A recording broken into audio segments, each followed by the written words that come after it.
ክብርና ኣምላኽ ይኹን እድለኛታት ኢኹም ኣብዚ ዘለኹም ናይ እግዚኣብሔር ህዝቢ ኩልና ዕድለኛታት ኢና ከምዚኣቶም ዝበሉ ኣገልገልቲ እግዚኣብሔር ስለ ዝሃበና ከም ቀሊል ጌርና ክንሪኦ ኣይግባእን እዩ ስሊኦም ከዓ ጸልዩ ስሊኦም ክንጸልይ ይግባእ እዩ ኣምላኽ ይመስገን ስለዚ ከተገልግለና ምስ በለኒ ናይ ኣምላኽ ሰብ እንታይ ዝሓስብ ነይረ ብዛዕባ ህልውና ብዛዕባ ክብሪ ኣምላኽ ሻካይና እብል ነይረሞ ጎይታ ግን ኣቀይሩኒ ማለት ስለዚ ሎማዓንቲ ሓይሊ ዝብል ቃል ክንካፈል ኢና ነፍስ ወከፍ ሰብ ድማ ሓይሊ ተዓጢቑ እዩ ዝኸይድ ሎሚ ሃሌሉያ እስኪ ሓይሊ ኣምላኽ በሉ ኣብ ህይወተይ ኣብ ናብራይ ኣብ ጉዕዞይ ኣብ ኣገልግሎተይ ኣብ ኩሉ ነገረይ ሓይሊ ኣምላኽ ንሱ ዝጋሃድ በሉ ሓይሊ ዝዓለም እዚኣ ኣይዕብልለንን እዩ ሓይሊ ጸላኢ ኣይገዝኣንን እዩ ኣብ ልዕሊ ኩሉ በሉ ገዛ እምበር ተገዛእ ኣይኮንኩን ብቕድሚት እምበር ብድሕሪት ኣይኮንኩን ሰዓር እምበር ተሰዓሪ ኣይኮንኩን ሃሌሉያ ሃሌሉያ ኢየሱስ ጎይታ እዩ ስለዚ እግዚአብሔር ክገብሮ ዝደለዮ ነገር ስለ ዘሎ ሎማዓንቲ መንፈስ ቅዱስ ኣብ ዘሎ present ኣነ እንደምንም የጠጠው ኢለ ዘለኹ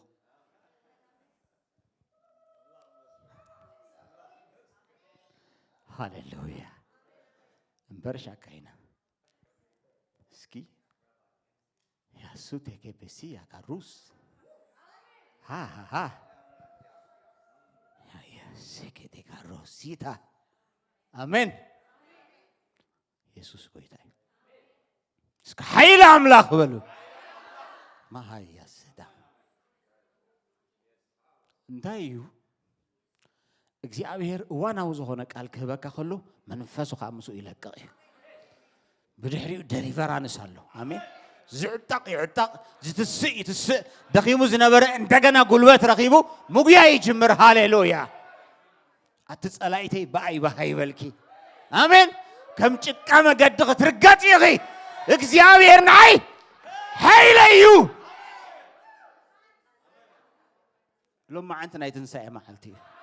ብዙሓት ዝደኸምኩም ሰባት ዝተሐለልኩም ሰባት እምበርዳ ኣነስ ምስ ጎይታ ኣለኹ የድበልኩም ሰባት ትንሳኤ ትንሳኤ ትንሳኤ ትንሳኤ ትንሳኤ ትንሳኤ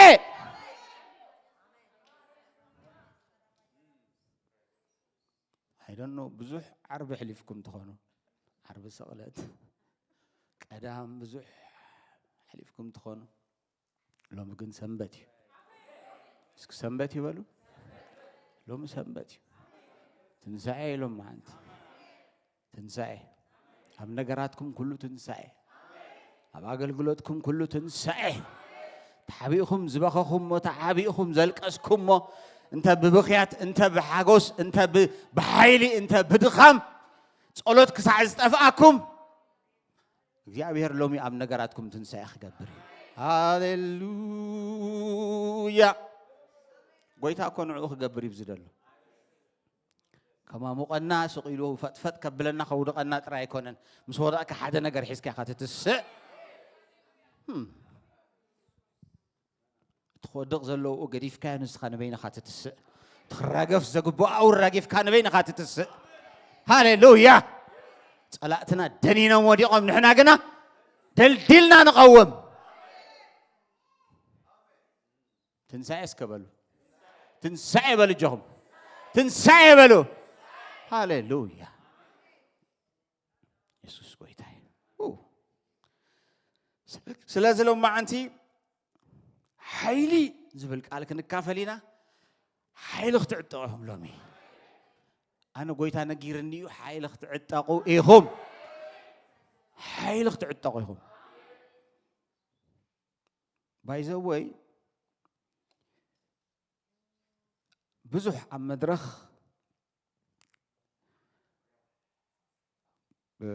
ከም ክስታይ ኣይኮንኩን ኣነ ሲሪየስ እየ ብጣዕሚ እና እንድሕር ግናሕ ተባሂለ ኣይናሕስን እየ عند حردا أمامك أبلم تبعي لك أني أحفرني يسوع قويتاي باركم تتبعي لك أحدقني آمين دو سلزلهم ما عنتجن 120 كم 100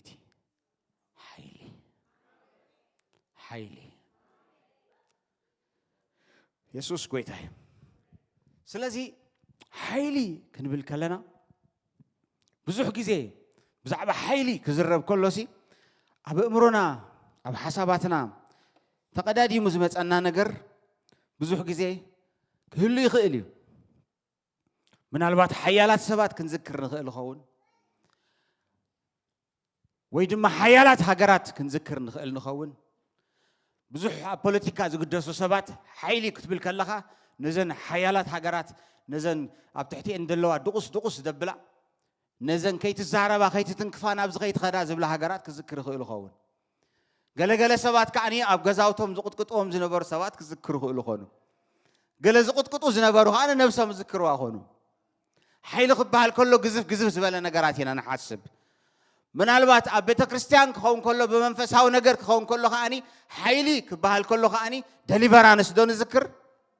حيلي كبها كله خاني بقى نجزي أبير حيلي أبتقبأ تجليتوسي بزح تنبيت كخون بزح فوسك كخون بزح نجزي أبير نجار كقلت إن أنا حاسب يسوع كريستوس كويتاي حيلي قد نسوت رأي يكونن بروخات حيلي أبزح نجار يزله حيلي أفتح بيتي نجارات أبتي يدليو إلنا نحسبه ترايزي كونسي أبتي دكات زمسلونا نجارات أبتي عيدلين إلنا نحسبه نجاراتون حيلي ككم كنتاتون ككم أدلاينتون أقداسي مالتي أمن اشتي يخون عبي أبزح يخون وحد حيلي كل جزين تايو يقدسيو الله مالتي ككم متأنون ككم أقداسنتون أملاخ بارخ أنا دوي لنخسب بخزر لين حيل الله نزا مايكروفون كم دي أجرا حزات لين حيل الله أبز ساعات بزحات سبات بجزار سهم كبلعو بجزار سهم كساتيو شنتم كدفو زي كل سبات الله يسوع كويتاي سلزم سبات زياتهم من تايم سينهم حيل يوم سينهم أقم يوم سينهم سلازن إجرا ما قد كذا خاخركم إذا بعلهم مخادكم بعلهم مملاسكم متن ساهم نجهو أبصرها وعيلكم جزاهم مملاسكم كاله زي تملس حطون دراهم سنعوهم ترى نجر غيركم أي ترى أيوة ما جبوا خوعتوا زي كل سبات الله بستفل عليه بقى تعشوا مجيرو ما بزي بستفل عليه من قدز مجابو سبات الله سلازي دو سلازبال كان جزء أبير كتمسكونه يقبعك نحنا نتستقلت حيل أملاخ نتعبي وتنا خمت عند اليوم منفسها ومن نقاح ينادى أتبقنا نتسلن دا أمبر already أبي وتنا جن حيل أملاخ سنتايو الله يسوع قويتاي اسك قويتا بلو سلتم سايز الله حيلها أبي وتاي زل عقمها أمسكنا كالله سلا داوي مسكنك سلا جاري مسكنك سلا عينتي مسكنك سلا زاني مسكنك سلا خلاليتي مسكنك سلا سامبؤي مسكنك سلا خلنتنا مسكنك هبلو يسوع كويتاي أملاخ بارخ أم حرنيا ترايد سمع سبالو دي أمارنيا بيشارم سامي يجاباشال تترجم الله دي تترجم الله إيش جيتها يبارك أنا يدوم محل لاي عند برجر يسوع جيتانو هاليلويا كنسفحيناكو نلما مورينا زلنا على السنة هاليلويا آمين مسفحي حج مجارجاتات مقتار هاليلويا praise God سلذي كل شيء عقل تخنا من ستر عيدي كنا إحنا ممكن كيدينا كيدينا خنا كافلينا تخافلت تراي كنا اسك كافل يبلو يسوع كويتاي سلازم بقر أبتنا إنجليزية حيلي ترجمو أنت يقولنا أنت دارينا حيلي بإنجليزية the ability to do يبلو the ability هجينا يمتكبر بقعت مالتي حيلي بزح قال استفلالي قالات كلوا يخليو strengths ዝብል ቃል ክህልዎ ይኽእል እዩ ability ዝብል ቃል ክህልዎ ይኽእል እዩ ብዙሕ ማይት ገለ ዝብል ብዙሕ ዓይነት ቋንቋታት ክረኽበሉ ንኽእል ኢና ኣብ ትግርኛ ግን እቲ ሓይሊ ዝብል ቃል ጽንዓት ዝብል ካልእ ቃል ክንጥቀመሉ ንኽእል ኢና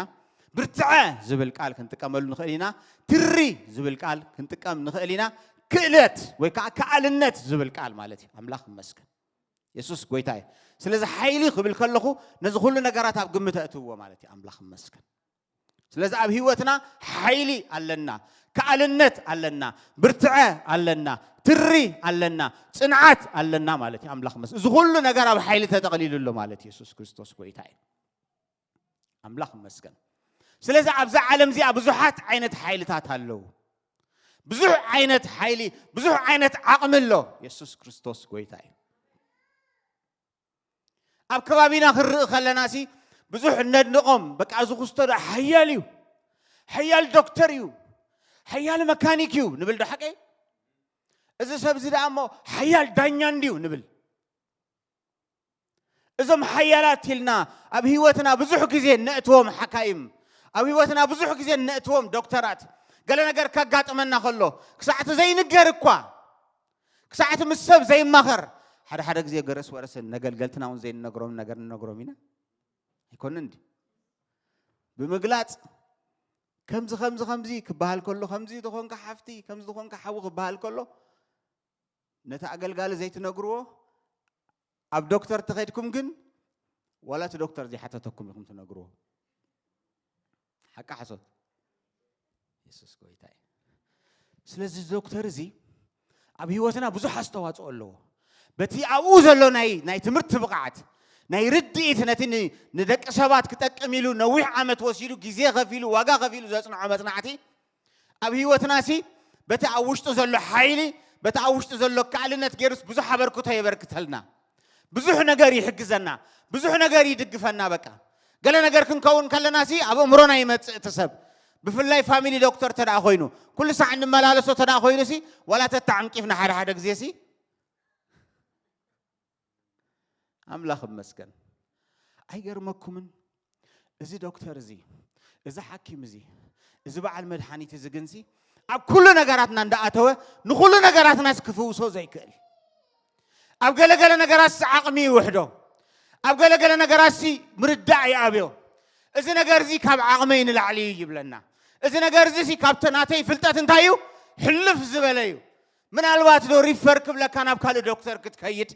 ምናልባት ዶ ከምዚ ዓይነት መድሃኒት ትፍትን ምናልባት ዶ ከምዚ ዓይነት ምርመራ ትምርመር እንዳበለሲ እንታይ ገብረካ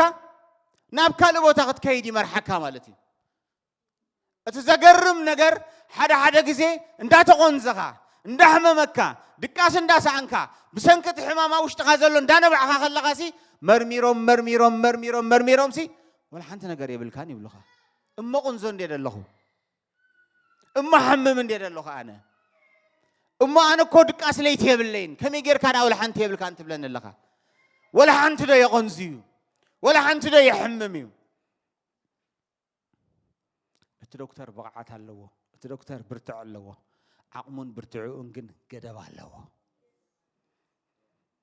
መጨረሻ ኣለዎ ሓደ ግዜ ሕልፍ ሓሊፍዎም I'm sorry ዕለት ክንዲዚ ክትመውት ኢኻ ብለኻ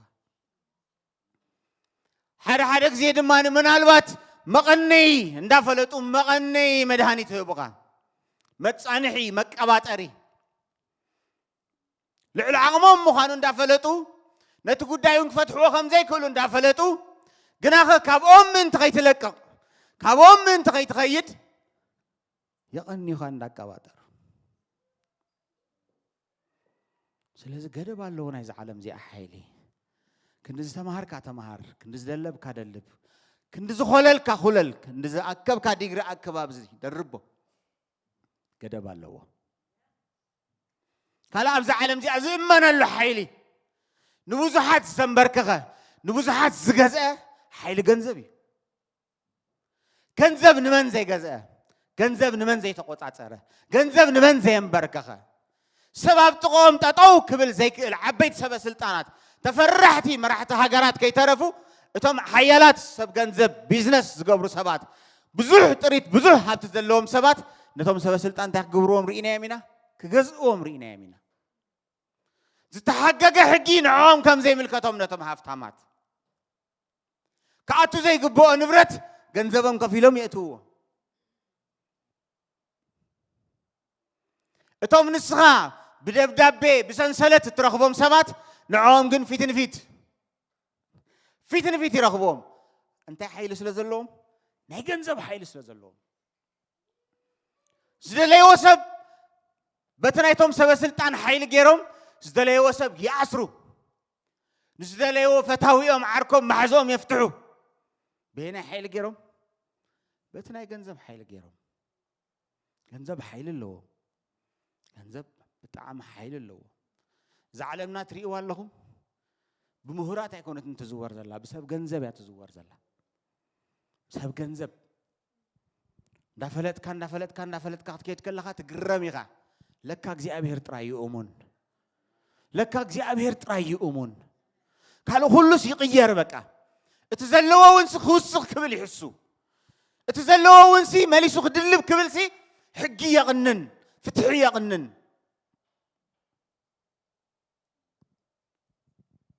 ሓይሊ ገንዘብ ከምኡ ይገብር እቶም ሓያላት ዝበሃሉ ሰባት ሕሉፍ ሓሊፍዎም ነቲ ዝፀልእዎ ሰብ ካብዛ ምድሪ እዚኣ ከኣሊዎ ሂትማን ዝበሃሉ ሰባት ቆፂሮም የቕትልዎም ህይወት ሰብ ክሳዕ ምውሳድ ናይ ገንዘብ ሓይሊ ይሰርሕ ማለት እዩ ግን ኣኸ ዝገርመኩም ነገር እዞም ዓበይቲ ሓያላት ኢና ዝብሉ ሰበስልጣናት ከይተረፈ ድቆፃፀሩ ሰብ ሃብቲ እቲ ሓይሊ ገንዘቦም ሲ ኩሉ ነገር ክገብር ከም ዘይክእል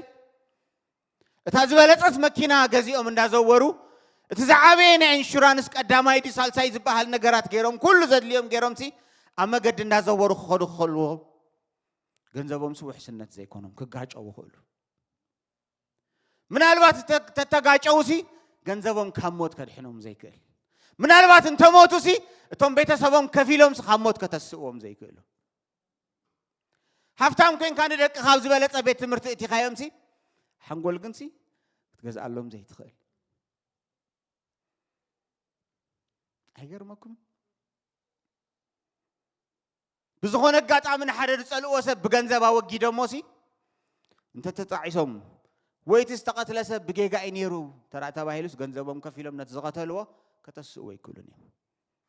እቲ ሓያል ዝበሃል ገንዘብ ገደብ ኣለዎ ገደብ ዘይብሉ ሓይሊ ደረት ዘይብሉ ሓይሊ ማዕለያ ዘይብሉ ሓይሊ ግን ናይ እግዚኣብሔር ኣሜን ንዝሓመሙ ሰባት ዝፍውስ ንዝሞተ ሬሳ ዝቕስቅስ ናይ እግዚኣብሔር ሓይሊ ነገራት ዝልውጥ ዘየለኸም ህሉ ገይሩ ዝፅውዕ ናይ እግዚኣብሔር ሓይሊ ሃሌሉያ ኢየሱስ ጎይታ ማዕለያ ዘይብሉ ሓይሊ እስከበሉ ማዕለያ ዘይብሉ ሓይሊ ኣምላኽ ኣባኹም ኣሎ ማዕለያ ዘይብሉ ሓይሊ ኣምላኽ ኣባኽሉ ሓፍተይ ኢየሱስ ጎይታ ፕሬዝ ጋድ ስለዚ እቲ መጀመርታ ዘንበብናዮ ክፋል ናይ መጽሓፍ ቅዱስ ኣብ ግብረ ሐዋርያት ምዕራፍ 1 ጥቕሲ 8 እንታይ እዩ ዝብል ግብረ ሐዋርያት ምዕራፍ 1 ጥቕሲ 8 መንፈስ ቅዱስ ናባኻትኩም ምስ ዝወርድ ግና ኢሉ ሓይሊ ክትቀበሉ ኣብ ኢየሩሳሌምን ኣብ ኩላ ይሁዳን ኣብ ሰማርያን ክሳዕ ወሰን ምድሪ ምስክር ክትኮኑኒ ኢኹም ኢየሱስ ጎይታ እዩ እስከ መንፈስ ቅዱስ ዝተቐበለ ሰብ ኣብ ዝገዛዚ መንፈስ ቅዱስ ዝተቐበለ ስለዚ ሓይሊ ኣምላኽ ኣባኹም ኣሎ ኣሜን ሓይሊ ኣምላኽ ኣባ ያሎ እስከበሉ ሓይሊ ኣምላኽ ኣባ ያሎ በልጀኹም ማዕለያ ዘይብሉ ሓይሊ ኣምላኽ ኣባኹም ኣሎ ሃሌሉያ ማዕለያ ዘይብሉ ሓይሊ ኣምላኽ ኣባኹም ኣሎ ነዛ ምድሪ እዚኣ ንፈውሲ ክኸውን ዝኽእል ነዚ ኩሉ ተባላሽ ዘሎ ነገራት ከስተኻኽል ክዕርዝ ዝኽእል ዓብ ዝኾነ ገደብ ዘይብሉ ሓይሊ ኣምላኽ ኣባኹም ኣሎ ብሩኻት ተራ ሰባት ትመስሉ ኮፍ ኢልኩም ክትረኣዩ ከለኹም ኣይገርመኩምን ሰብ ክጭነቕ ከሎ ማዕረሰብ ንጭነቕ ሰብ ክነብዕ ከሎ ማዕረሰብ ንነብዕ ሰብ ክጨንቆ ሰብ ክጸበ ከሎሲ ምስኦም በቃ ንሕና ኸኣኒ በኢየሱስ ምፍልላይ ይኹን ሎሚ ኣሜን ምፍልላይ ይኹን ሎም ማዓንቲ ኢየሱስ ጎይታ እዩ ስለዚ ኣብ ውሽጥና ሓይሊ ኣሎ ሐዋርያ ጳውሎስ ድማ ከምኡ ኢሉ ጽሒፍሎም ንሰብ ቆሮንቶስ اتمعليا زي بلو حيل أملاخسي أبقى حمريت زلنا يلو يسوع كريستوس قويتاي أتم بروخات زم كلهم حميمهم زم كلهم تجنيهم زم كلهم تعسيرهم زم كلهم يمان كابت أقام مفلايسينهم زلوا عمرهم توقع عند الله سبات بتعوشتهم زل حيلي بتعوشتنا زلونا اكزيابر حيلي كفوسو زغلو سبات كوي يسوس قويتاي سلازي أب زفترة معرف حدا انت هذا أخيرنا زفترة معرف حدا تقصد شعته كم زد بالك على الله أملاخ دما إلو نقوط ما أنت رأسي أب تحت السماي أب السماي زلوا مات نبحنت بوتا يتأكد بلا كم ودما كونه اسكت نقوط ما أنت رأي بلو انتي من تخون اتنقط من انتي كالرئيسي اتنعو خدين وزلو مايات انتي يخون يلوه اب حدا بوتا يتأكب يلوه شعو املاح كانت نقط مدري او تعلو نتأكب مايات كأبحري او تعلو املاح كاتبو كم زخون رأي املاح دما اتا مدري سعرن زرق زهب بغلن زرو ابرس دلوه فرك كم عينتو ام مدري زفري ام توتق بله كم ودما كونه امين اتا مدري سعرن ككم عينتو زرئي زهب بقلن زرو ابرس دلو فر زرئي اوام كا اوصت املاخ دما صبق كم زخونه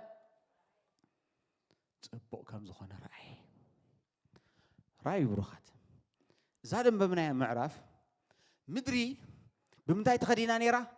بماي سكبلو ماين مدري خدينو نيرو املاخ جن اتا نقصت مدري من تخت الرئاسي اتشفينو ازلو مايس انت يخون يلو ناب حدا يتاكب مدرخت الرأي نيرو اسك اوشت يزلو قبات بلو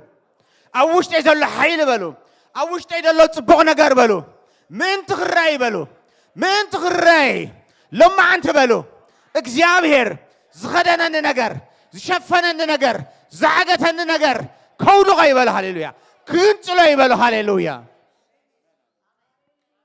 تاي من تخون من تخرأي أنت خرّي عبريخ زلا ختماسي كتكولاي كالانيو كاب حجني نيو كتكولاي كالكم نيو اكزيابير عبريخ كوتاكيو اكزيابير عبريخ كوتاكيو كل نجار كخبرقي هاليلويا شو سحق كاي كولنيو شو مزمور كاي كولنيو شو قبات كاي كولنيو شو حيل كاي كولنيو شو نات كنجار كله قلتي هاليلويا سباتنا عخاري أمنا أملاك كخدلي وين آمين آمين آمين آمين وانجيل كو بلمن ايكونن بروخات وانجيت بلمن ايكونن حيلي زدلنا دلو بروخات قال ايكونن زدل زلو حيلي املاح زدلنا دلو حجزا مدرسي اوشت انتاي نيروا اتوشت ازلو سيلو اتزرئي اتبقلي اتعاوم نحنا خاخنوس خلو نخلينا اتلو من رئيو زلنا كله إذا جاز تسرح له ماتريال ما كاين الناس تسرح له ماتريال أبو علم زلوا بملون رياض زلنا زنت أبارق ورق قبل وش أرق كله كابزا مدري زي أزوات زبالة أبتدأ فترة حارس هاوشت مدري تعاج إنيرو إذا مدرجن كساق زيابير تزاز زوت تخدينا نيرا تزاز وتين تخونا خلومي تزاز وتين تخونا خ هم نجاراتكم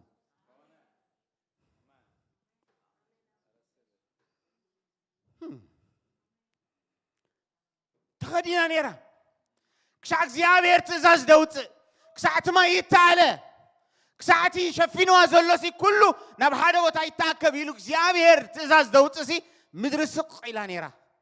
ولا أنت فريها بتن إزغل فرح إذا إزغلوا طبق نجارات فر زي أقرب بلو ندك سباز زلنا كله معدنات بلو أفتح مدري تحبي زنبرن زلون بعجون نزمت ولا دوك سعوي تزمت تحبي زلو دك أنا اليوم في حرم كروهبو دك أنا زي فلت مدرك صاب شعور فريها بتنيرا مالت جن مدرك بعدو مالت هيكونن أتصب كسعلومي حيلي جبر كان مالت حيلي يبل كان مالت هيكونن أيتنبغان مالت نايتن بيت منفس يبل كان مالت هيكونن تقلي خاصبات هيفوز كان مالت نايفوز حيلي يبل كان مالت هيكونن ኣይኮነን እስከ ኣነ ተራ ሰብ ኣይኮንኩን በሉ መንፈስ ቅዱስ ኣብ ውሽጤ ያለ በሉ ኣነ ተራ ሰብ ኣይኮንኩን በሉ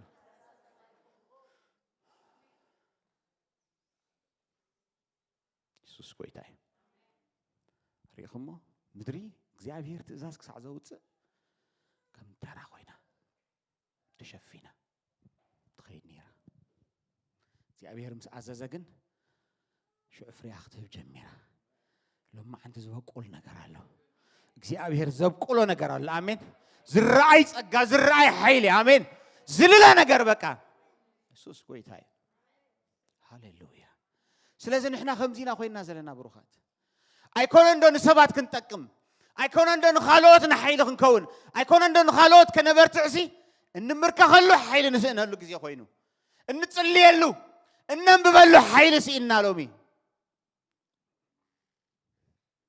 እግዚአብሔር ነዚ ነገር ዝኽገልብጦ እዩ ሽም ኢየሱስ ክርስቶስ እግዚአብሔር ክገልብጦ እዩ ነዚ ነገር እዚ ኢየሱስ ጌታ እዩ ስለዚህ ንሕና እንታይ ኢና ክንገብር ዘለና እዚ ኃይል እዚ ኣብ ውሽጥና ኣሎ እግዚአብሔር ኣብ ውሽጥና ከም ዘቐመጦስ ንፈልጥ ኣለና እዚ ኃይል እዚ ክግለጽ ንደሊ ኣለና እንታይ ንግበር ከመይ ጌርና ኢና ነዚ ነገር ማኒፌስት ንገብሮ ከመይ ጌርና ንጥቀመሉ ከመይ ጌርና ንርእስና ኮይና ንኻልኦት እንኾነሉ ኣምላኽ ይባረኽ ካብ ሕጂ ንኔው ብዙሕ ፈውሲ ብዙሕ ደሊቨራንስ እዩ ዝኸውን ብዙሕ ፈውሲ ብዙሕ ደሊቨራንስ እዩ ዝኸውን ኢየሱስ ጌታ እዩ ዝገርመኩም ኣብዛ ከተማና ኣብዛ ከተማ ኤድመንተን ንጽልይ ኣለና ብጣዕሚ ብጣዕሚ ብጣዕሚ ከቢድ ዝኾነ ሪቫይቫል ይኽትስእ አሜን ከቢድ ዝኾነ ሪቫይቫል አሜን ቅድሚኡ ግን ጸላኢ ዝመደበ ክፉእ ነገር ስለ ዘሎ ንጽልይ ኣለና ክነግረኩም እየ ድሓር ኣምላኽ ይባረኽ ግና ከዛ ከተማ እዚኣ ብርኽቲ ከተማ እያ ብርኽቲ ከተማ እያ ኣነ ንገለ ሰባት ከምኡ ኢለ ምስ ነገርክዎም ሲ ኣይትፈልጥ እንዲኻ መሰረትታ እኮ ክርስቲያናት እዮም ኢሎምኒ ከምኡ ድኒ ኣምላኽ ሰብ መሰረትታ ክርስቲያናት እዮም ኢሎምኒ ከምኡ እዩ ኣነ ኣይፈልጥኒ ግና ኸ እግዚኣብሔር ጾር ሂብኒ ጸሊ ነይረ ኢየሱስ ክርስቶስ ጌታ እዩ ኣምላኽ ይባረኽ ስለዚህ ንሕና ዋጋ ክንከፍል ይግባአና ይብሩኻት ከለካ ከም ዘይብልካ ኮንካ ንምንታይ ትኸይድ እናሃለወካ ንምንታይ ሃፍታም ድኻ ትኸውን ሃፍታም ድኻ ኣብ ኤርትራ ብጣዕሚ ብጣዕሚ ብጣዕሚ ከምዚ ከም ተህዲድ ዝሕሰብ ኣነ ወዲ ክስቶ እኮ እየ ዝበሃል ነገር ኣሎ ሓቀይ ዶ ኣነ ወዲ ፎርኖ ኣነ ወዲ ማይ ጋድ እሞ ባንብላዕ ጽቡቕ ጌርካ ያ ወዲ ፎርኖ ኢኻ ባንብላዕ ባንኻ ኣብልዕ ንኻልኦት ተገለጽ ብኡ መፈከር ዘይኮነስ ናብራኻ ግበሮ ህይወትካ ግበሮ ኣነ እኮ ውሉድ ኣምላኽ ኣርኢና ውሉድ ኣምላኽ ምዃንኪ ዊ ኖው ውሉድ ኣምላኽ ምዃንካ ንፈልጥ ኢና ክትነግረና ደይኮነ ክተርእየና ኢና እንደሊ ዘለና ዝረአይ ነገር ይሃለኹም ብሽም ኢየሱስ ዝረአይ ነገር ይሃለኹም ብሽም ኢየሱስ ብሩኻት ክነገረኩም ዋጋ ከይከፈልካ ዝመጽእ ነገር የለን ዋጋ ከይከፈልካ ዝመጽእ ዝግለጽ ነገር የለን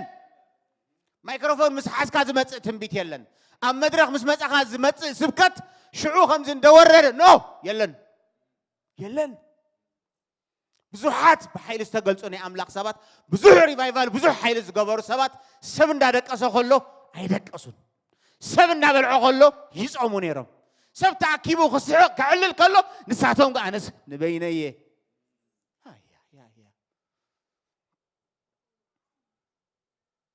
ዋጋ ክንከፍል የድልየና ይብሩኻት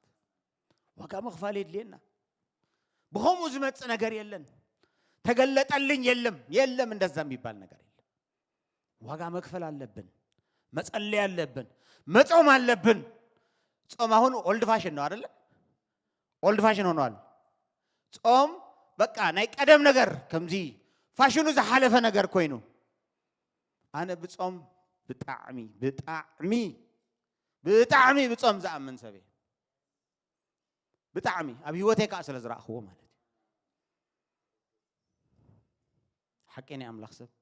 يس هذا نجارات نخيد علينا نديب علينا نوسخ علينا ندابلنا ندحريتنا تمليسنا يوم لو مغن من الله سوم زقبأنا نجارات بزحات هلو زودقنا يوم كبرات عنقطات أحني تكوينا تغيرنا نقول مشيتن كنبلع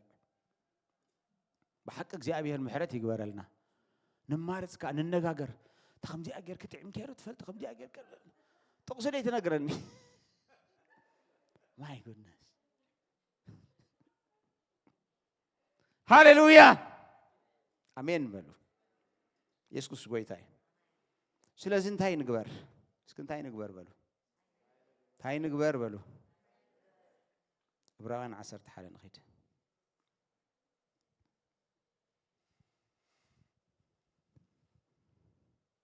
براوان عصرت حدا تقص عصرت حدا ساركوا جزء أمس حلفه نتتعصفا ذهبا أمون جرا سلزرعته زرع متكال بأمنة حيلي رقبت آمين كنن ببعض خلاتنا سكي حدا خلت سلسته ساركوا جزء أمس حلفه نتتعصفا ذهبا أمون جرا سلزرعته زرع متكال بأمنة سارة انتهي رقيبة انتهي رقيبة انتهي رقيبة بروخات سارة انتهي رقيبة سارة انتهي رقيبة سارة انتهي رقيبة انتهي رقيبة يسوس قوي تاي سارة حيل رقيبة بمنتاي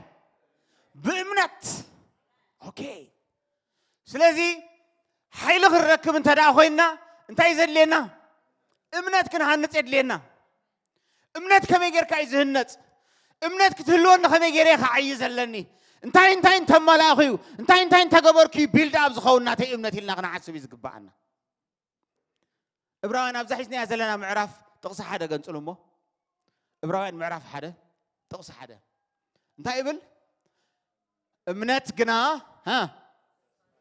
نت تسفا زقبرو ነገር رقص مغباريا نايت زير ነገር ድማ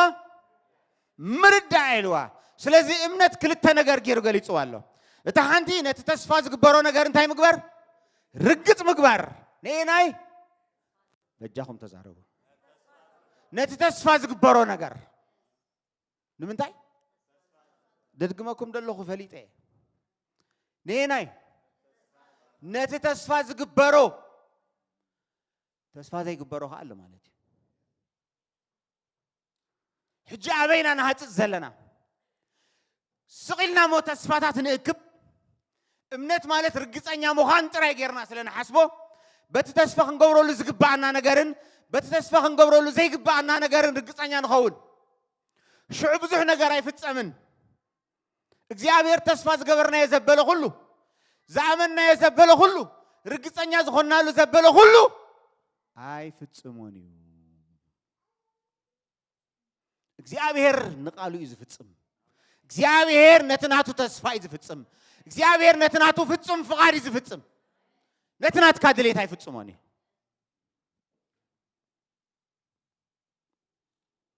አይፍጽሙኒ ስለዚህ እንታይና እንገብር ዘለና ብሩኻት ተስፋ እግዚአብሔር ነጽንዕሞ ነትና እግዚአብሔር ተስፋ በህይወትና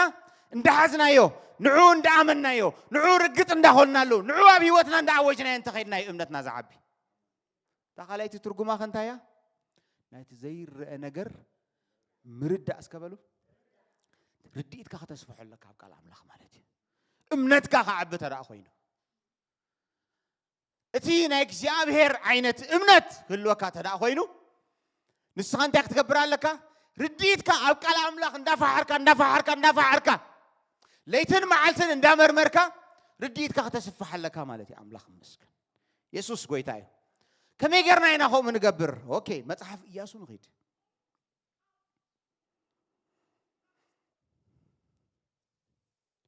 امين تبلو تخونكم كم رغاكم اياسو معرف حدا كون دمايلو دحرموت موسى باريا እግዚአብሔር ንኢያሱ ወድነዌ አገልጋል ሙሴ ከምዚሉ ተዛረበ ኢየሱስ ቆይታይ ሙሴ ባሪያይ ሞተ ሕጂ ድማ ተንስ ንስኻን በዘሎት ህዝቢ እዝን نابتا أنا نأتاتهم لدك إسرائيل ذهبوا مدري يردانوس نزي تسحقر رايلو يسوس كويتاي أبزبوت هذه بتعمين البيت تنكف على الله انت هاي الوقت يا أبيهر نياسو ماتيسي موسى مسموتس ياسو يلو أبيت إنه موسى بارعي موته حجينا عينيس نابخاي مالتكوي هيغير ماكم حجي نحنا بزح كزي عبيتنا أقلقلتنا يجزي أبير سبات كابزا مدرخ اللي يخلو واي أقلقال كستو خيدو واي نبي كستو خيدو واي أبوستل كستو خيدو أنت جزي أبير تدحريو كقبعكا إنه موسى بارعي موته إلو ياسو خمس مرتو إنه موسى بارعي كده حجي قلنا سقطرنيا يخايلو ناب ياسو خمس مرتو جزي أبير نابغا خمس أمين بلو جزي أبير تتمتو سبات يكبركم أمين نداويت بارعي رغب كوا بقدوس زي تيدما كبا كويلو إذا كل جزء مسؤول كوني يا ماني تيدما كدقوا نتهم تسألوا كنيو كقط أمي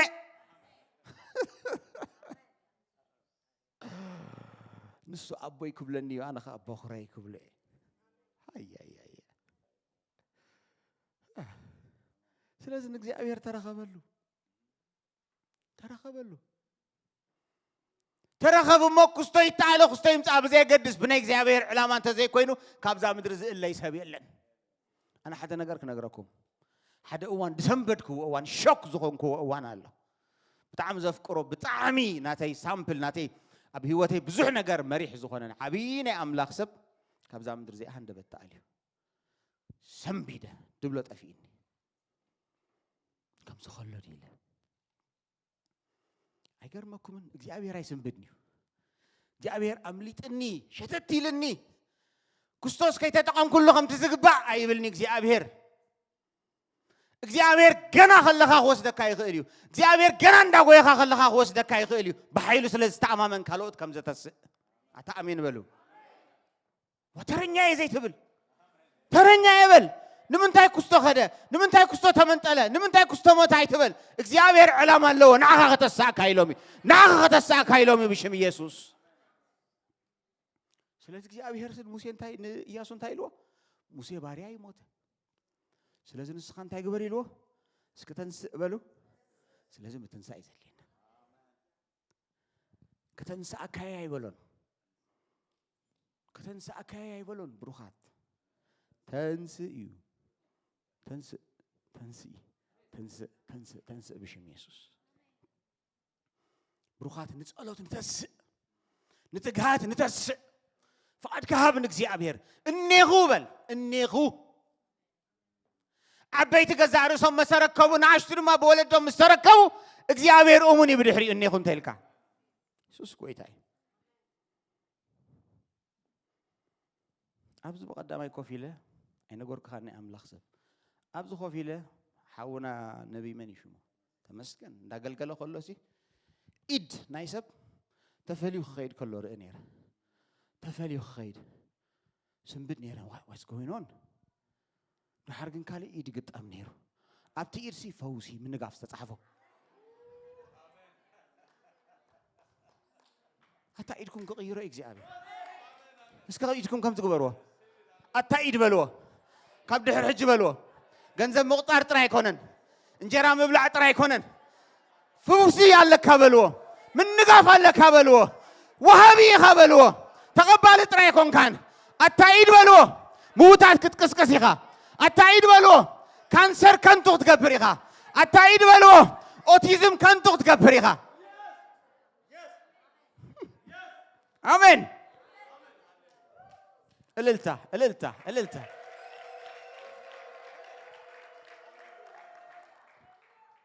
كم زنعكم دريئكم دلخ يدريئو نترأي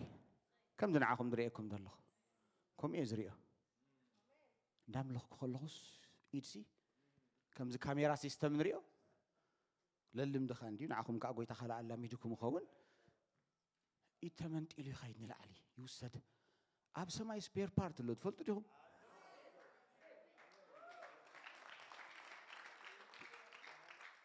هاو حجني نيو كم زيز خون برخات ገንዘብ አዋጽኡ ክስተ ሐሚሙ ገንዘብ አዋጽኡ ክስተ ሐፍተና ከምዝ ኮይና ኖ አርኢኒ አቤሎ አርኢኒ ሃሌሉያ እስኪ አርኢኒ በሉ وأتبروهات نحن متحف قدوس زنببنا يطرح كنا نسبخ زتعمنا يا أملاقنا نقرأكم زتعمنا يو زدا حسسنا يو هاليلويا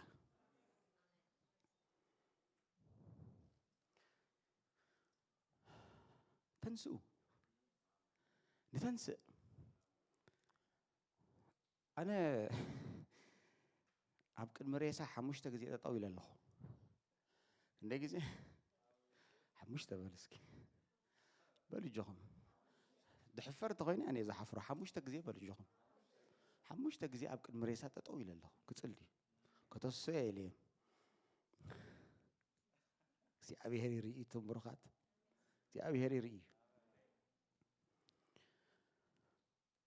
تهم كل أحزاب يمنيرهم for your surprise تهم كل أحزاب يمنيرهم كما عينت ريسك يبعلهم حسابه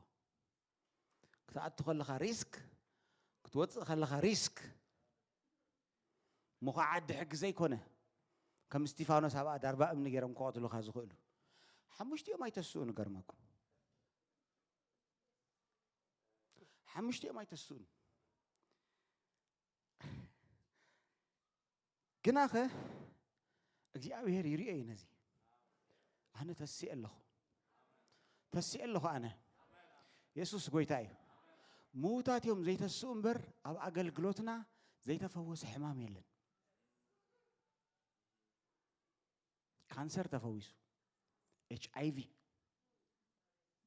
ترى إنستانتلي يحقق سودان مسايز نبارة بزلوا مسكرين إنستانتلي هذا أوان جوسي زموت سبعة تنسيو تواهيل تواريو سمعكم أنت داخلكم كمان زموت سبعة تساخون يا بيرجن قال هي ونلو آمين بلو سك آمين بلو ويتو عجركم اللي بلو تقعوا ويقدفوا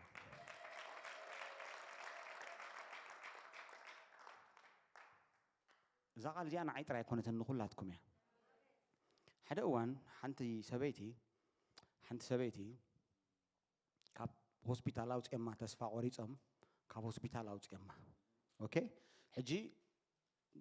تلخ يعتبر نيرا درجات بيت سب تدالي مالتي تدالي أمود أتاجن إسكي أي فلتن نتصوع يتباهلو تتصوعنا خيرنا مالتي أملاخ فرق لي تنيرو أب السودان يسي فرق لي تنيرو بدحريو خيرنا أي زي ممكن تأمكو جبرو كل على ما ينسلز نبرو متينا تسألين الله كبرنا أملاخ يقول يسوع كويتاي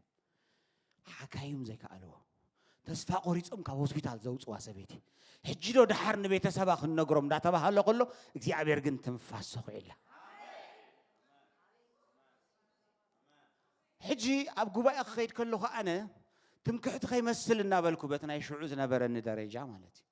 تمكحت خي مسل النابلكو نتك እግዚአብሔር زجبرو نجر ينجرني توم استجبر لهم بعلمين جرون نابلكو بورت سودان زبها العدي كجلجل مسكتكو نتا كم عينة فوز زجبر الله قويتا كم عينة فوز زجبر الله سبيتي حفت أوت أنيها أنا سبخ نسخة إذا حفت بل حنساب ده حركة الليل كيبلا إنه إذا حفت بل ده حركة الليل كيبلا أبياتنا ده حر ناس كنت أخوي النايل نوتينا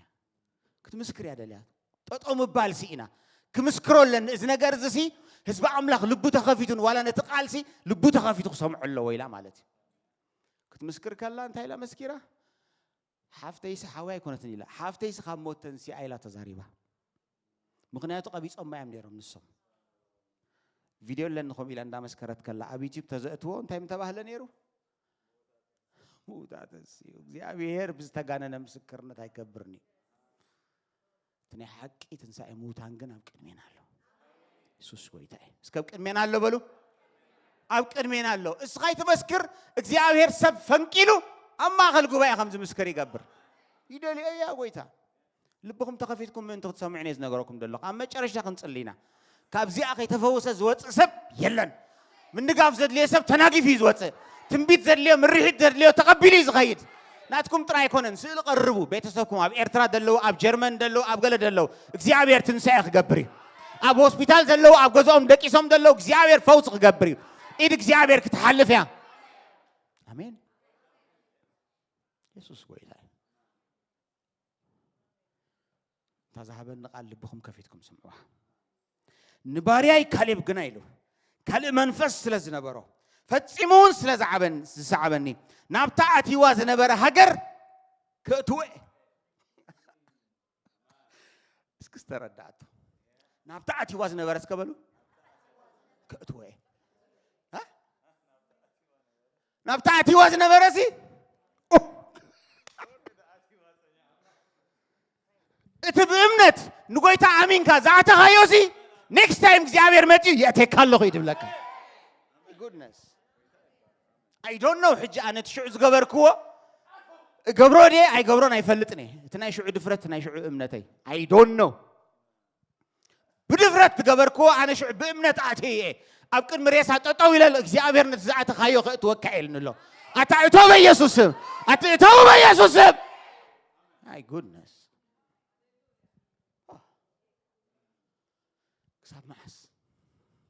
كسب معس متتصبيتي كسب معسنا قيح مسقل بقى خري كل ساعه بانديرا كسب معس بروخات كسب معس اندابخخا كسب معسنا مانوف غاد كندل ابيل لقستو بروخات حيل املخا وشتكم الله نزخ نغركم يمصيلهم ما انت سلازم تايلو ماي جدنس نابتعتي وازنبر هاجر كأتوه ذكروا حجي بإمنة أتيكم وزنبركم نجارالله قويت عبز نجار زنسخاء الله خيلكم أتيكم وزنبركم نجارالله وسينكم أو رجيتكم وزنبركم نجارالله إخزيابير نسخان زنجار تقلني خيلكم زعتهم ونجار نيروديو إخزيابير نتأتيكم وزنبركم نجار حجي النسخاء توكمي بعلهم يكونكم أنت أتوه بمنفس كدوس بحيل أملاك تأتوهم بيسوس سلازي كاب حجني وحيل أملاك بيوتكم كجلس تدليو قويتا خيئتوكم كله بعلهم اتو ما حتى كيسو كوش حكات هباي كأتي يبلو يا حجنا بإيا سخن ملس نسخان بزلو إذا هز بزن نابتا أننا آتاتهم ندك إسرائيل ذهبوا مدري نزي يردانوس تساقروا جوردان هاليلويا كم تين موسى استزارب كو كبد إغرهم زرقت التازبلت مينس زعاتهم نعي امينكم زرغتكم نعي امينكم استزاربكم نعي امينكم زغبركم نعي امينكم يدتانكم زبل كله كورسكم امين እግዚአብሔር كورسناي بامنت زرغتنا يزبله بامنت استزاربنا يزبله بامنت كله زفردنا يزبله امين እግዚአብሔር ፍጹማይ انت امين ከእግዚአብሔር ይንቀሳቀስ ጎይታ ኢየሱስ በወለ ሓንቲ ተደነቀና ብዛ ምድር ዚኣ ከሎ ብምንታይ ተደኒቁ بأمنت سكبلو دوبكم كبرخان كابز ليبانوس ساعة عبيربا ربع إفراطس بزلا مدري حتاوين ساعة معرب صحاي بزلو بحر خوني لو شو ملو عدمي خازك أو مكاي البوني لو مسموس يا خمس نباركم سخا خوني لو أيك حد كاني لو شو أيك تنتنا كانون شو أنت هاي لو مسيلكم إتان بوتاتهم كهبهم زمحل كلهم مدري اسك تان بوتاتهم كهبهم زمحل كلهم مدري بالو نسخا بالو نزه حزبزي كترستيخا اتستوعلوا له تقال اتقدفوا استوعلوا له اتي እግዚአብሔር ሕዝብ እስራኤል ዛተው ቃልሲ ማን ይخورسም እስከ ኢያሱ በሉ እግዚአብሔር ተዛረበው ቃል ከተፈጸመ ይኻብለካለሁ እማን ነው ሕጂን ታይዱ ልደለ ቆይታ እቲ አነስ ተዛረብኩም ሲ አነ ካኽእትዎም ይኮነን አነ ተዛረብኩም ሲ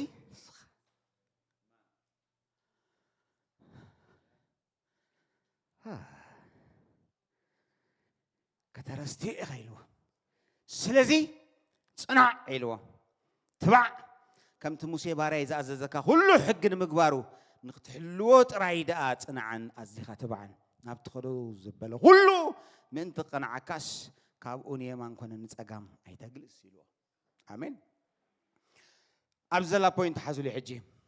نتي أو تتصحفة بنتي تتنكع كاخت قبروس معلتن ليتن أستنت النمبر إذا ما تحافظي كاب أفكا أي تفليا كابخا حق التزارب بندبلنا عبينا أي تفليا كابخا يسوس بويداي ስለዚህ ናብ እምነት ዝወስደና እንታይ እዩ ቃል ኣምላኽ ምምርማር እዩ ለይተን መዓልት እንታይ ግበሮ ኢልዎ ኣስተንትን ነምበር ነዚ ቃል ሕግዝ ካብ ኣፍካ እንታይ ትግበሮ ኣይትፍለዮ ኢልዎ ሜዲቴሽን ሰብ ሜዲቴት ክገብር ኣለዎ ሽግሩ ሎሚ ዘይንንብብ ኮይና ዘይተንብብ እንተኾንካ እንታይ ሜዲቴት ክትገብር ኢኻ እሞ ብዛዕባ እንቋቑሖ ብዛዕባ ደርሆ ሰብ ከንብብ ኣለዎ እንድሕር ዳኣ ክስተንትን ኮይኑ ንግዲ ጀምር ክትብሎ ተዳኣ ኾንካስ ገንዘብ ክህልዎ ኣለዎ ሓቂ ዶ ስለዚህ ገንዘብ ክንእክብ የድልየና ኣሎ መንፈሳዊ ገንዘብ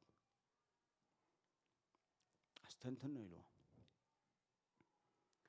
ሕጂቲ ምስትንታን ዝበሃል ኣብቲ ናይ ሂብሩ ተዳሪእናዮ ሃጋህ ይብሎ እስኪ ሃጋህ በሉ በሉጆኹም ሃጋህ ከዓኒ ዝተፈላለዩ ትርጉም ኣሎ ሙርሙር ኢልዎ ሕጂ ብትሑት ድምፂ ምዝራብ ኢልዎ ነቲ ሒዝካዮ ዘለኻ ናይ እግዚኣብሔር ቃልሲ ብዙሕ ካብ ምሕሳቡ ዝተላዕለ ብዙሕ ብኡ ካብ ምሕሳብካ ዝተላዕለ ሲ ብትሑት ድምፂ ትዛረብ እታ ሰበይቲ ትዝክርዋ ዶ ኣብ ማቴዎስ ኣብ ማሪቆስ 5:25 ዘላ ሰበይቲ ካብ 12 ዓመታት ሒዙ ደም ዛሕዛሕ ዝብላ ዝነበረ ሲ ወረ የሱስ ምስ ሰምዐት ኢሉ ብዛዕባኡ እንዳ ክትሓስብ ጀሚራ ከተስተንትኖ እንዳ ጀሚራ ነቲ በቶም ዶክተራት ተሰቀየቶ ገንዘባ እንዳኸፈለት ስቅያት ዝዓደገቶ እንዳ ትሓስብ ነይራ ንዑ ኢግኖር ጌራ ግን ብዛዕባኡ ምስ ሰምዐት ብዛዕባኡ ጥራይ ክትሓስብ ጀሚራ ብዛዕባ የሱስ ጥራይ ብዛዕባ ኸኣልነቱ ብዛዕባ ፈዋስነቱ ብዛዕባ ምሕረቱ ብዛዕባ ኩሉ ናቱ ጽቡቕ ነገር እንዳሓሰበት ከላ ሽዑ ክትዛረብ ጀሚራ ንዑኡ ከይደ ክዳኑ ተተንኪፈት ንበይና እኮ ያዛረብ ዘላ ሓሰበት ኣይኮነን ድብል ተዛሪባ ካብ ምንታይ ዝተላዕለ እዚ ብጣዕሚ ብዛዕባኡ ትሓስብ ነይራ ማለት እዩ ኣምላኽ መስገን ተሰላስሎ ነይራ ኣምላኽ መስገን ሕጂ ተሰላስሎ ምስ ነበረት ሲ ተዛሪባቱ ኮንፈስ ጌራቱ ሃሌሉያ ኢየሱስ ጎይታ እዩ ስለዚ ከተሰላስሎ ከለኻ እንታይ እዩ ዝኸውን እቲ ዝፈጥር ቃል እቲ ናይ ተኣምራት ቃል ዝበሃል ሚራክል ወርኪን ወርድ ዝበሃል እሱ ይመጽእ ማለት እዩ ኣምላኽ መስገን ኢየሱስ ክርስቶስ ጎይታ እዩ ሕጂ እንታይ ክንገብር ይግባአና ቃል ኣምላኽ ሲ ኩሉ ነገር ኣቐሚጥና ግዜ ክህልወና ኣለዎ ኣንቢብና ሲ ንዑ በቃ ክንሓስቦ ከነሰላስሎ ይግባአና ማለት እዩ ኣምላኽ መስገን ካልኣይቲ ፖንደር ይብሎ ኣምላኽ መስገን ሕጂ ጥንቁቕ ዝኾነ ምልከታ እስከ ጥንቁቕ ዝኾነ ምልከታ በሉ ከምዚ ሚክስድ እዩ ናይ ሎማ ዓንቲ ሓውሲ ስብከት ዘለዎ ትምህርቲ ዘለዎ ንእሽተይ ክትሕዙ ምእንቲ ማለት ከይድኩም ከዓ ተጠቐምሉ ፕሊስ ተጠቐምሉ ሕጂ ጥንቁቕ ዝኾነ ምልከታ careful consideration በቃ ከምዚ ገለ ነገር ከይምልጠካስ ነዚኣ ሓልዋ ዝተባሃልካ ማለት እዩ ከይትነፍረካ በቃ ኣፀቢቕካ ነቲ ቃል ኣምላኽ እንታይ ግበሮ ተመልከቶ ኣፀቢቕካ ኣምላኽ መስገን ቱ ኢማጂን ዝብል ትርጉም ከኣለዎ ኢሜጅ ኣብ እምሮኻሲ ዝኾነ ስእሊ ትሕዝ ዝኾነ ትቐርጾ በቃ ብዛዕባ ፈውሲ ኣድሊካ ብዛዕባ በረኸት ወይ በረኸት ኣድሊካ ትሓስብ ኣለኻ ተደኣ ኾንካሲ ነቲ ናይ በረኸት ቃል ነቲ እግዚኣብሔር ዝሃቦ ተስፋ ዝግበሮ ነገር ኢልና ኣለና ሓቀይ ነቲ ተስፋ ዝግበሮ ነገር እንዳሓሰብካ ነቲ ነገርቲ እንዳመርመርካ ናብኡ በቃ ጥንቁቕ ዝኾነ ምልከታ እንዳገበርካሲ ኣብ እምሮኻ ስዑ ኢማጂን ትገብር ባዕልኻ ስእሊ ትስእል ካብቲ ብዙሕ ግዜ ኣብ ህይወትና ደሰንብዱና ዘፍርሁና ሕማቕ ሕልሚ ዝመፀና ካብ ኢማጂኔሽን እንዲ ዝመፅእ ብሩኻት ቀትሪ እናሓስቦ ኣብ ካንሸለኹም ገረብ እንድሕር ኣሎ ትቀደም በቃ ጸላሎት ናይቲ ገረብ ሪኢኹም ሰብ ዝንቀሳቐስ ዘሎ ይመስለካ ሕጂ ኢማጂን ትገብሮ ዘለኻ እዩ ኢየሱስ ጎይታ እዩ ሕጂ ግን እንታይ ንብላልና ቃል ኣምላኽ ዝተዛረቦ ከዓ ባዕልኻ ሰኣሎ እግዚኣብሔር መፂኡ እንዳባረኸካ ከሎ በሽ እንዳበለካ ከሎ ሕማም ካባኻ እንዳወሰዶ ከሎ ደቅኻ ብበረኸት በቃ በቲ ዘድልዮም ነገር ብኩሉ እንዳኸበቦም ከሎ ኢማጂን ግበሮ እምነት እኮ ካልኣይቲ ትርጉሙ እኮ ኤክስፔክቴሽን ራይት ዝኾነ ኤክስፔክቴሽን እኮ እዩ እስከ ራይት ኤክስፔክቴሽን በሉ ያ እቲ ትክክለኛ እምነት ሲ ትክክለኛ ዝኾነ ትፅቢት ይፅበይ ክትባረኽ እንዳተፀበኸ ክትባረኽ ኢልካ ፀሊኻ ሲ ግን ብዛዕባ ዕዳኻ ብዛዕባ ደጨንቑኻ ሰባት ልክዕ ካብታ ዝተንበርካካዮ ምስ ተስኣኻስ ብዛዕቦም ትሓስብ ትኾንካ መፂኦም እንዳ ፖሊስ ክወስዱኻ ኢማጂን ትገብር ተደኣ ኾንካ ዕፅፊ ጌርካ ክትመልሰሎም ከለኻ ኢማጂን ግበር ኣሜን በሉ مسألة እግዚአብሔር ባሪኹካሲ ቴንክ ዩ ዝሓወይ እዘን 100,000 ናትካ ዝሃብካኒ እዘን 100,000 ከኣኒ ምቁሽሽካ ንኻልኦትካ ሰናይ ግበር ክትብሎ ከለኻ ራእይ እስኪ ከምኡ ክርኢ የበሉ ቱ ስታዲ ዝብልካ ኣለዎ በቃ መጽናዕቲ ንሓደ ነገር ትምርምሮ ከም ዘለኻ ሓደ ተልእኾ ተዋሂብካሲ ብዛዕባ እዚ ነገር እስኪ መጽናዕቲ ኣቕርብ ከም ዝተባህለ ሰብ ነቲ ቃል ኣምላኽ ከኒ ትምርምሮ ኢየሱስ ጎይ ተገላብጥ ሕጂ ንሕና ኮ ፈላጣት ክንባህል ኢልና ይኮናን ኣብ እንግሊሽ ከምዚ ይብል ኣብቲ ኒው ቨርጅን ከምዚ ይብል ኣብቲ ሂብሪው ከምዚ ይብል ገሊኦም ቆይ እዚ ኸ መጽ ሕጂ ኸ ዕብራይስጥ ክብለና ይብሉ ክእለት ንምርኣይ ኣይኮነን እቲ ትኽክለኛ ዝኾነ ትርጉም ንምርካብ ይብሩኻት حقኛ ዝኾነ ትርጉም እንተዳ ረኺብካ ኢኻ حقኛ ዝኾነ ተስፋ حقኛ ዝኾነ እምነት እናበለ ዝኸይት ደረጃ አምላክ መስገን ኢየሱስ ክርስቶስ ጎይታይ አሜን ስለዚህ ከነጽናው ይግባአና ማለት ሜዲቴሽን ይዝኹሉ ዝነግረኩም ደለኹ ሜዲቴሽን ማለት በቃ ኾፍ ኢልካ ቃል አምላክ አኖ ኢማጂን ክትገብሮለካ ከተጽናዑለካ ክትምርምሮለካ ክትዛረቦለካ ኢየሱስ ጎይታይ መለታው ካድብላለሁ ክትከናኸኖ ኣብ ህይወትካ ከተታዓታትዎ ኣድህቦ ክትገብረሉ ክትለማመዶ አሜን ታክትገብሮ ክትለማመዶ ልክ ከምታ ሐዋርያ ጳውሎስ ንጢሞቴዎስ ንርእስኻ እንታይ ግበራ ኢልዎ አምልኾ ኣላምዳ ስለዚህ እዚ ከነልምዳ ንኽእል ኢና ንነፍስና ዝኾነ ይኹን ነገር ሰብ ካልእ ወልፍኳ ዝለምድ እዚ በመንፈሱ ተሓጊዝካ ትለምዶ ቃሉን ተኣምራቱን ከዳ ኢየሱስ ጎይታይ አሜን ትሁሉ ሚኔት ካዝብል ኣለዎ ሽዑ መግሱዕ ከም ዝመልሳ ጥሪት ሳዕርን ተዘሂብካየን መግሱዕ ክመልሳ ይክእላኒ ስለዚህ ንሕና ኸኣኒ ቃል አምላኽ እንተዘይበልዕና እንታይና መግሱዕ ክንመልስ ንሳተን ግን ነታ ሓንሳብ ዝሃብካየን ቀለብ ነታ ሓንሳብ ዝሃብካየን ሳዕር እንታይ ገብራ ይመላልስኣ ማለት እዩ ነቲ ቃል አምላኽ ከኣን በቃ እንዳውፃና ገለ ነገር ከጋጥም ከሎ ምስኡ ዝኸይድ ቃል እንዳውፃና ነኮማ በዚኣ እያ መለጢተይ በዚኣ እያ መውፅኢተይ እዚኣ በዚኣ እያ ዝፈትሓ ማለት እዩ እዚኣ ከምዚኣ እያ ዝገብራ ማለት እዩ ኣብ ቃል አምላኽ ዘየለ ቃል የለን ኣብ ቃል አምላኽ ዘየለ መፍትሕ የለን ኣብ ቃል አምላኽ ዘየለ ጥበብ የለን ብሩኻት ንኹሉ ነገርና ዝኸውን ንስራሕና ዝኸውን ንሓዳርና ዝኸውን ንደቅና ተዓባብያ ዝኸውን ንኣገልግሎትና ዝኸውን ንኹሉ ነገርና ዝኸውን ማለት እዩ አምላኽ መስገን ኢየሱስ ጎይታ እዩ አሜን ስለዚህ እንታይ የለና እምነት የለና ኢልና እምነት ንኽትመጽእ እንታይ ክንገብር ኣለና ከነሰላስል ኣለና ምስልሳል ማለት ካ ዝኹሉ ዝዘርዘርኩልኩም ማለት እዩ ሕጂ ኣሰላስሎሞ ኢልዎ አምላኽ መስገን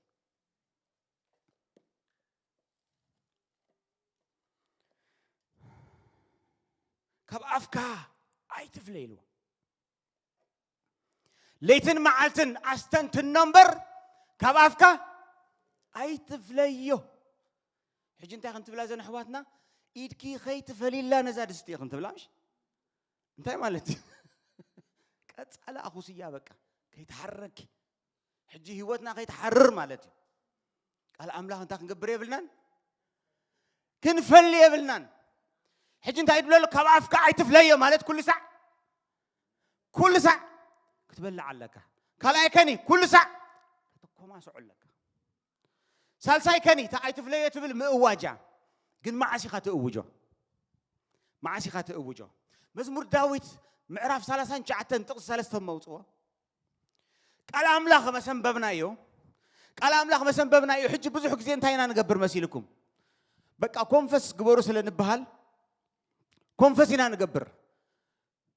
በቃ ብዘይ ገድስ አሚንና ለና ዲና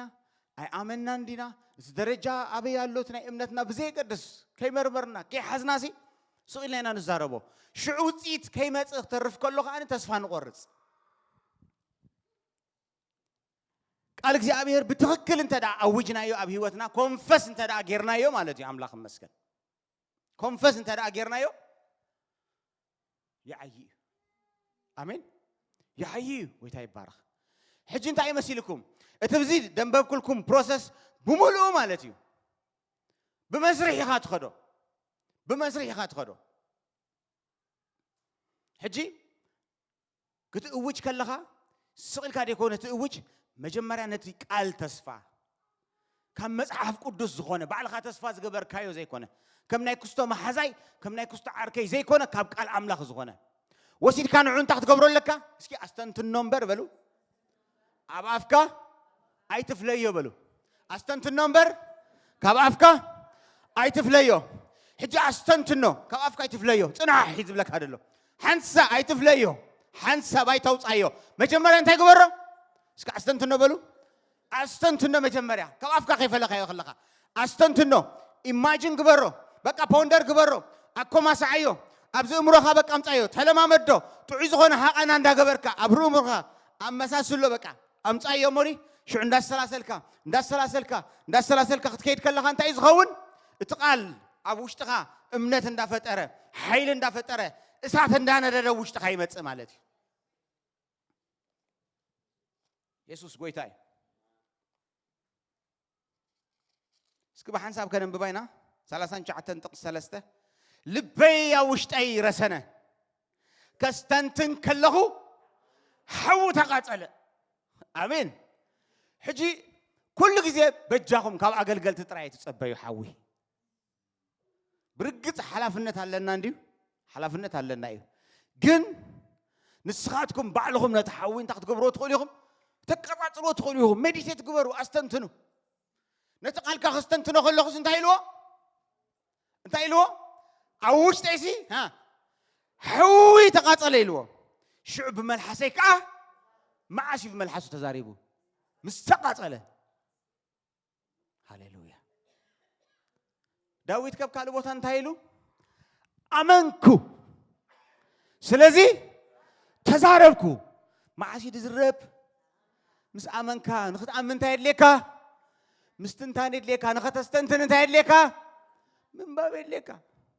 سي بروسس كندا نخت مص بفلايت اي تجمرنيخا بفلايت تجمر اسكي نالبات ميراكلوس ايساني بفلايت جميرو شو ابلكيشن زاتوا يلن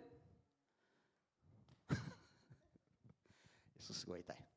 سلازي سقلكا خاو افكاي تفليو حزو مرمر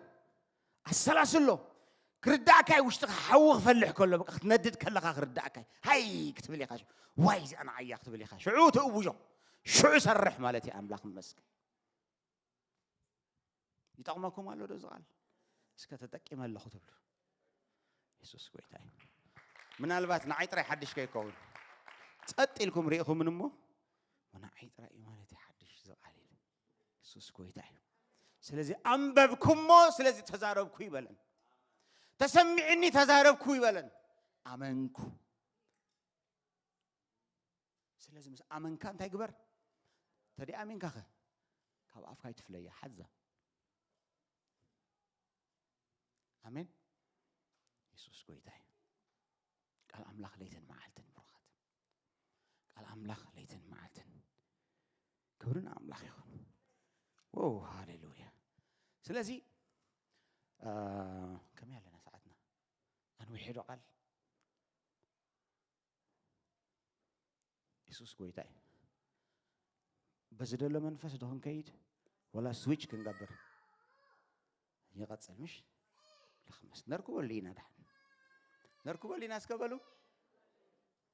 قويتا انت دليو حنتي تاتش حنتي وان تاتش امين حنت قال تزارب ودي دما ها لو مشت زي حو نجار يلن إلى الله أنا نقولي أمينة زي حو نجار يلن إلى الله زي حوي زي فواس حدار زي فواس بيت زي فواس فاينانس زي فواس ولد ولادي سبعي سبيتي يلن اسك آمين مزمور داوود معرف حدا بتعم زفتوا قال بمغري رسيان زي ملالس أما قد حات عنك زي قوم أمنبر ملاقست لما زي قمت بحقق زابير داز في الساعة نتحقون ليتن معلتن زمرا مرو سبسي بتو يسكبلو حجزا بتو حقوس في السوه قال مالا مالتن دي أبتنا إنجليش بلسد ياتبل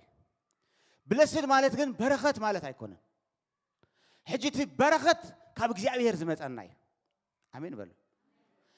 إذا بزدلا بصو تبلغن بتنا እግዚአብሔር ዘይኮነስ ብናትና ካይዳት መጽያ እስከ ብናት ያካይዳ ብሎ ንማርያም እንታይ ኢልዋት መልአክ መጽ ንስኺ እንታይ ኢልዋ አምላኽ ብጽእት ጌርኪ ይበላል እስኺ ብጽእት ኢልዋ ስለዚህ ብጽእና በቲ ቃል አምላኽ ምንባብናን በቲ ናይ እግዚአብሔር መንገድ ተጠንቀቅና ምምላስናን እነምጾ አብ ህይወትና እነምጾ ነገሪ ማለት ኢትስ ሪዛልት ዩ በረኸት ሪዛልት ይኮነ እናትና ሪዛልት ይኮነ በረኸት ናይ መስቀል ዕዮ እዩ አሜን ብጽእና ግን ናትና ዕዮ ናትና ናይ ህይወትና ሪዛልት እዩ ስለዚህ እትኸሙ ዝገብር ሰብስ እንታይ ኢልዎ ሃሌሉያ ሽዑ ንሱ ከምታ ፍሪ አበብ በግዚአት ትህብ ቆጽላ ዘይረግፍ አወሰን ወሐዝማይ ተተኽለት ኦም ይኸውን ዝገብሮ ሁሉ ድማ እስከ ዝገበርኩ ሁሉ ክሰልጠኒ ይበሉ ሕጂ ምስ ውሽጥኩም ሓደ አልእተው ፈላጣት ንኽትኮኑ አይነ ምህርኒና ንሕና ፈላጣት በቃ ገጀፍት ርእስ ክትኮኑ አይነ ምህርኒና ተጠቀምት ክትኮኑ ኣለኩም አሜን ተጠቃነ አይዶን ነው እግዚአብሔር ይደግፈና አብ ህይወትና ጎይታ ካብ ንቅበል መዓልቲ ትሒዙ ክሳብ ዛ ሰዓት እዚኣ ክንደይ ዝተፈላለየ ስብከት ሰሚዕና ክንደይ ዝተፈላለየ ምግላጽ ረኺብና ግን ስለዘይ ተጠቀምናሉ ኢና ኣብዚ ደረጃ ዘለና ከምኡ ይኣምናና ፈላጣት ደይኮነስ ተግባርቲ ክንከውን ይግባአና ሓደ ነገር ክነግረኩም ብሩኻት ሕጂ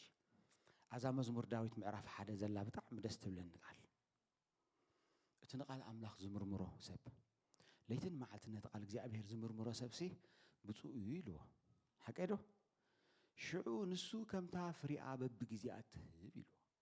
ሕጂ ንሕና ብዛዕባ በረኸት ኢና ንሓስብ ሓቀዶ ሕጂ ብዛዕባ ካናዳ ምምጻእ ንሓስብ ነርና ምሽ ሓቀ ኣብቲ ምድረ በዳ ከለና ብዙሕ ግዜ ብዛዕባ ምምጻእ ጥራይና ንሓስብ ብዛዕባ በረኸት ጥራይና ንሓስብ ጥራይ በቃ ይባረኽ ጥራይ ይኺድ ካናዳ ጥራይ ይመርዓው ጥራይ ይውለድ ንሱ ጥራይ ኮነ እንት ይሹ ካናዳ ክትመጽእ ተለካ ኣብ ግዜኻ ክትመጽእ ኣለካ አሜን በሉ ኣብ ግዜኻ ክትመጽእ ኣለካ ኣብቲ ክትሰርሓሉ ዝግባእካ ግዜ ዘይመጽኻ ኣብቲ ክትከበሉ ዝግባእካ ግዜ ዘይመጽኻ ካናዳ ብምምጻእኻ ጥራይ ትሕጎስ ተዳኾንካ ኖ እሱ ይኮነ ናይ እግዚአብሔር መደብ እግዚአብሔር ንዓኻ ክባረኸካ ዝመደቦ ግዜ እግዚአብሔር ንዓኻ ኣብ መርዓኸ እትወካ ውሉድ ክህበካ ነገራትካ ሁሉ ክቀየሮ ዝመደቦ ግዜ ምስቲ ግዜት እንዳተገጣጠምካ ክትከይድ ኣለካ ስለምብራኽ ጥራይ አይኮነን ስለምስጋር ጥራይ አይኮነን ነገራት ኣብ ግዜኦም ክፍጸሙ ኣለዎም እስከ ካብ ድሕሪ ሕጂ በሉ ናተይ ነገር አይዱንግን እዩ አይቀልጥፍን እዩ ኣብ ግዜኡ ዝፍጸም ምክንያቱ በሉ ቃል አምላኽ ንኹሉ ኣብ ግዜኡ ጽቡቕ ገበሮ ስለዝብል ስለዚህ ገሊኦም ቀልጢፎም ናብ ገለ ሃገር ዝኸዱ ኦቨርዶዝ ይኾኖም እሞ ብድሕሪኡ ኣብ ዘይተደልየ ሓሽሽ ኣብ ዘይተደልየ ገለ መለይኣቱ እዚኦም ቅድሚ ግዜኦም ስለዝኸዱ እዮም ቅድሚ ግዜኻ ምስጋር በረኸት ስለዝመስለና እየ ዝዛረብ ዘለኹ እግዚአብሔር ብዕላማ ይን ነገራት ኩሉ ኣብ ግዜኡ ዝፍጽሞ ከምኡ ብል ነይሩ ሓደ ናይ ኣምላኽ ሰብ ዝሓለፈ ኣብዚ ሰዓት እዚ ብጣዕሚ ብገንዘብ ብጥሪት ብጣዕሚ ብዙሕ ሃብቲ ዘለዎ ሰብ ንጎይታ ከገልግሎ ከሎ ግን ወላ ሓንቲ ዘይነበረ እዩ ጀሚርዎ ሕጂ ኣብቲ ግዜ ትኸ ብጣዕሚ ይነብዕ ነይረ ኢሉ ይበክ ነይረ ኢሉ ጎይታ ኣነስ ንብዙሕ ሰብ እንዳጸገኹ ናይ ብዙሓት ሰባት ናይ ሂሊን ናይ ዴሊቨራንስ ምክንያት ኮይነ ከለኹስ ኣነ ብድኽነት እንዳበልኩ በክ ነይረ ኢሉ ሕጂ ኮይነ ክሪኦ ከለኹ ግን እግዚአብሔር ትኽክል እዩ እግዚአብሔር ኣብ ግዜኡ ዝባርኽ ሽዑ ግዜ ኢሉ እግዚአብሔር ዝሕጂ ሂብኒ ዘሎ ሃብቲ ሽዑ እንተዝህበኒ ኣገልግሎተይ ገዲፈ ፑልፒት ኩሉ ስብከተይ ገዲፈ ናብ ንግዲ ምኸድኩ ነይረ ኢሉ ሪኢኹም ዶ እግዚአብሔር ኣብ ግዜኡ ግን ንሕና ከዓ ምስቲ ናይ እግዚአብሔር ግዜ ክንገጥም ተዳ ኮይና እንተ ክንገብር ኣለና ቃል አምላኽ ክንምርምር ኣለና ፍቃድ አምላኽ ሓሳብ አምላኽ ድሌት አምላኽ እቲ ፍጹም ዝኾነ ፐርፌክት ዊል ኦፍ ጋድ ዝበሃል ክንፈልጦ ምእንቲ ቃል አምላኽ ክንምርምር ይግባአና ማለት እዩ አምላኽ መስገን ሕጂ እንታይ ኢልዋ ከምታ ፍሪኣ ብግዚኣ ወይኒ ዝነበረትኩም ኣለኹም ደብካንሽ ኣለኹም ወይኒ የለን ወይኒ ዓመት ዶ ትፈሪ ነይራ ኣብ ግዜኣ ተውፅእ ሓቀይ ህይወትና እግዚአብሔር ከምኡ ገይሩ ሰት ገይርዎ ንጉስቶ ወደይ ኣብ ክንዲዚ መዓልቲ ከመርዑ ክንዲዚ ደቂ ኸኣኒ በዚ ግዜ እዚ ክህቦ ኢሉ ምድበልና ንሕና ኸን ንእግዚአብሔር ሓንሳ ንቅድሞ ሓንሳ ክባርከና ክመጽእ ከለኻ ደለና ንጸንሖ ሕጂ ንሻኻዒና ምስ ጎይታ ማለት እዩ ኢየሱስ ጎይታ እዩ ቃል ኣምላኽ ዘጽንዕ ሰብ ቃሉ ደስ ሰላስል ሰብ ኩሉ ግዜ ንቃሉ ዝምርምር ሰብ ግን ንሱ ከምታ ፍሪኣ ብግዚኣ ናታ ግዜ ኣለዋ ተፍርየሉ ግዜ ካብ ሕጂ ንዮ ብሽም ኢየሱስ ክርስቶስ ነገራትኩም ኣይዶንጊ ነገራትኩም ኣይታዝ ንስኻትኩም ድማ ተለቀቁ በኢየሱስም ነቲ ናይ እግዚአብሔር ፍቃድ ነቲ ናይ እግዚአብሔር ሐሳብ ነቲ ናይ እግዚአብሔር ነገር ምእንቲ ከተስተውዕልሉ ሲ ነገራትኩም ካብ ግዜኡ ምእንቲ ክፍጸም ተለቀቁ በኢየሱስ ስለዚህ ካለ ኣብ ቅድሚ እግዚአብሔር እምነትና ጥራይ ደይኮነ ገዛ ርእስና እውን ክንስራሕ ስለ ዘለና አካይዳና ባህሪና ጠባይና ሁሉ ከነስተካክል ስለ ዝግባአና አምላኽ መስገን እና ተኻልኣይ ስቴፕ ኣብ ቅድሚ እግዚአብሔር ብጾም ብጸሎት ፀቂጠላ ደሓቀ እዛ ጾም ለማዓንቲ ግርም ገበርኩ ኢየሱስ ጎይታ እዩ አምላኽ መስገን ረጉድልኝ አምላኽ ሰብ ስለዚህ ክትጾሙለኩም ፈሪምለዩ ክትጾሙለኩም ክትጽልዩ ካለኩም ብርኻት ቃል አምላኽ ክሓዝኩም ካ ከይትጾሙ ካል መዓልቲ ሕጂ ኣባል ኮይነ እንዴ እንዳመጻኹ እንዳኳሕኳሕኩ ከሸገረኩም ክምህር ደልየ ነይረ